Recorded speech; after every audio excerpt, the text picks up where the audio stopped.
Welcome to Bangla medium. আমরা জানি ইংরেজি বর্ণমালায় এ থেকে জেড পর্যন্ত মোট ২৬টি বর্ণ আছে। এই ২৬টি বর্ণের আবার ৪৪টি সাউন্ড আছে, সেটি নিয়ে পরে একটা ভিডিও তৈরি করব। ইংরেজি ২৬টি বর্ণের মধ্যে ৫টি বর্ণ এ, ই, আই ও ইউ হলো ভাওয়েলস অর্থাৎ স্বরবর্ণ, এবং বাকি বর্ণগুলি হলো কনসোনান্ট অর্থাৎ ব্যঞ্জন বর্ণ। কিন্তু ডাব্লিউ এবং ওয়াই এই দুটি বর্ণকে বলা হয় সেমি ভাওয়েল, কারণ এই দুটি বর্ণ ভাওয়েলসের মতো কাজ করে থাকে। এখন সি এর উচ্চারণ কখন স হয় এবং কখন ক হয়, বাচ্চারা এটা নিয়ে একটু কনফিউজ থাকে।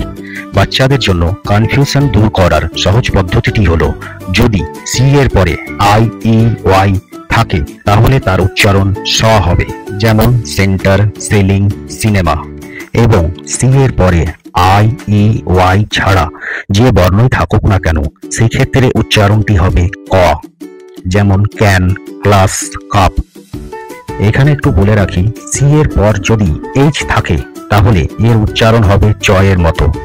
এবারে জি এর উচ্চারণ, জি কখন গ হয় এবং কখন জ হয়, বাচ্চারা এটা নিয়েও একটু কনফিউজ থাকে।